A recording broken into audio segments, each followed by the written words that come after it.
व्यंजन भारती के सभी दर्शकों को स्वप्निल वर्मा का बहुत बहुत नमस्कार। दोस्तों, हमारा आज का व्यंजन है मूंग दाल फ्राई।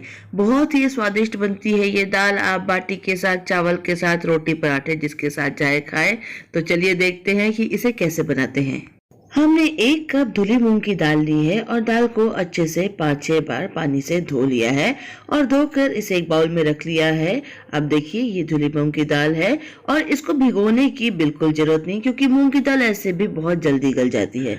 सबसे पहले हम दाल को पका लेंगे और दाल को हम भून कर बनाएंगे। उससे स्वाद ज्यादा अच्छा आता है और दाल बहुत सौंधी सौंधी बनती है। अब प्रेशर कुकर को गैस पे चढ़ाएंगे और 1 चम्मच भर के देसी घी डालेंगे। आप चाहे तो तेल का इस्तेमाल भी कर सकते हैं, लेकिन मैं देसी घी डाल रही हूँ क्योंकि दाल में देसी घी का स्वाद ज्यादा अच्छा आता है। घी को मेल्ट होने देंगे। घी मेल्ट हो चुका है। अब आंच को धीमी कर देंगे और इस पे हम डाल देंगे दाल। तो सारी दाल मैंने डाल दी है और इसे कुछ देर चलाएंगे। अभी 30-40 सेकंड मैंने इसको चला लिया है, हल्का सा भून लिया है। अब हम इसमें डालेंगे हल्दी। आधा छोटा चम्मच हल्दी मैं इसमें डाल रही हूँ और आधा चम्मच नमक डाल रही हूँ। आप अपने स्वाद अनुसार डाल सकते हैं। अच्छे से मिला लेंगे और धीमी धीमी आंच पर 3 से 4 मिनट तक हमें दाल को भूनना है। और जब दाल भुन जाती है तो उसके दाने थोड़े श्रिंक होने लगते हैं। इस तरह से उठा के चेक भी कर सकते हैं। तो दाल तो भुन चुकी है और अब वक्त आ गया है इसमें पानी डालने का। पानी का हिसाब हमें ये रखना है कि जिस कप या कटोरी से आपने दाल नाप के डाली थी, बस उसी का 5 गुना पानी डाल दीजिए। मेरे पास ये स्टैंडर्ड कप है, मैंने 1 कप डाली थी और मैं 5 कप इसमें डालूंगी पानी।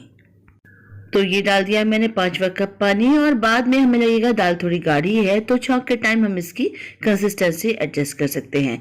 अब हम बस कुकर का लिड लगा देंगे और गैस पे चढ़ा देंगे पकने के लिए।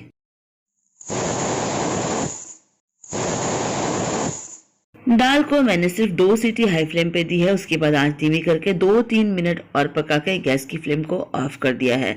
स्टीम निकलने का वेट करेंगे और उसके बाद हम कुकर का ढक्कन खोलेंगे। तो ये स्टीम इसमें से निकल चुकी है। दाल बहुत ही अच्छी तरह से गल चुकी है, आप भी देख सकते हैं। और आपने देखा कि मूंग की दाल कितनी जल्दी पक जाती है। न कोई भिगोने का झंझट, न कोई एक्स्ट्रा टाइम, बस फटाफट से पक गई। चला के मैंने देख लिया है, थोड़ी सी गाढ़ी लग रही है, तो इसकी कंसिस्टेंसी को हम तड़का लगाते वक्त एडजस्ट कर लेंगे। तो चलिए अब दाल में लगाते हैं हम तड़का। एक पैन मैंने चढ़ा दिया गैस पे, उसमें डालेंगे 2 चम्मच भर के देसी घी। दाल में देसी घी से ही तड़का लगाए तो स्वाद ज्यादा अच्छा आता है। वैसे आप घी पसंद नहीं करते तो चाहे तो तेल भी डाल सकते हैं, लेकिन मैं तो घी का ही इस्तेमाल करती हूँ। घी को गर्म होने देंगे, मेल्ट होने देंगे। घी मेल्ट हो चुका है तो सबसे पहले 1/4 चम्मच मैं इसमें डाल रही हूँ हींग और आंच को मैं धीमी कर दूंगी, जिससे कि कोई भी छौंक हमारा जल ना जाए। हींग थोड़ी सी पक चुकी है। अब आधे चम्मच से थोड़ा सा ज्यादा डालेंगे जीरा।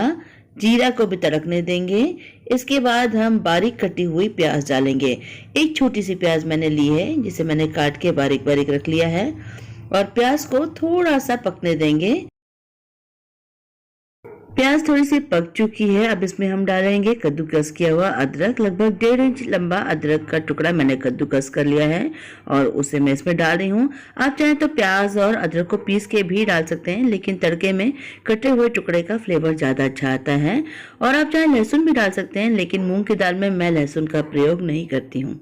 अब हम इसे तब तक पकाएंगे जब तक प्याज गोल्डन ब्राउन नहीं हो जाती और अदरक भी पक नहीं जाता है।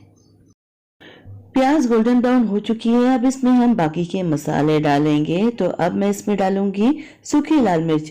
आप 2-3 डाल सकते हैं, लेकिन मेरे पास ये बहुत लंबी वाली है, इसलिए मैं 1 ही डाल रही हूँ और इसके टुकड़े करके मैंने डाल दिए। इसे भी थोड़ा पका लेंगे। इसके बाद इसमें हम डालेंगे 1/3 छोटा चम्मच कश्मीरी लाल मिर्च का पाउडर। थोड़ा सा चला लेंगे, आंच को धीमी रखेंगे और इसके बाद तुरंत हम इसमें टमाटर डाल देंगे। तो 1 टमाटर एवरेज साइज का मैंने बारीक काट कर रख लिया है।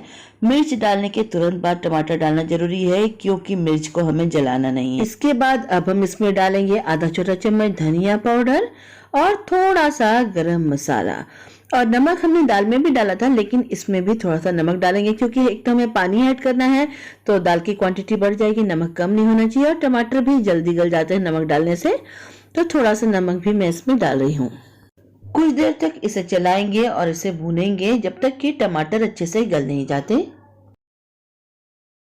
3-4 मिनट में टमाटर अच्छे से गल चुके हैं, आप देख सकते हैं।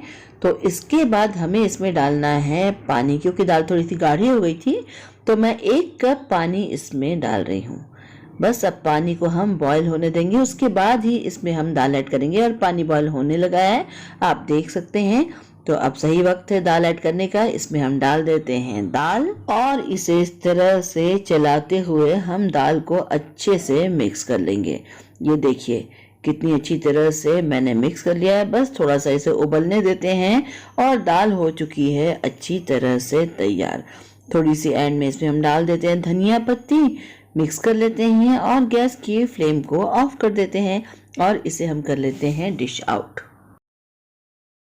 स्वादिष्ट मूंग की दाल बिल्कुल तैयार है। ऊपर से थोड़ी सी धनिया पत्ती डाल के इसे गार्निश कर लेते हैं और इसे एंजॉय करेंगे चावल के साथ या बाटी के साथ या रोटी के साथ या पराठे के साथ। इस दाल को बनाइए, यकीन मानिए सब्जी बनाने की भी जरूरत नहीं पड़ेगी। दोस्तों, अगर आपको हमारी रेसिपीज पसंद आ रही हैं तो आप हमारे चैनल व्यंजन भारती को सब्सक्राइब करें, वीडियो के नीचे लाइक का बटन हिट करें और इसे शेयर भी जरूर करें। सब्सक्राइब का बटन हिट करते वक्त बगल में जो बेल आइकन है उसे भी जरूर हिट करें और बेल आइकन के अंदर आपको एक ऑल नोटिफिकेशन का ऑप्शन मिलेगा, उसे भी जरूर हिट करें, जिससे कि आपको सभी नोटिफिकेशन समय से मिल सके। तो अगली कड़ी में एक नए व्यंजन के साथ फिर से मुलाकात होगी। नमस्कार।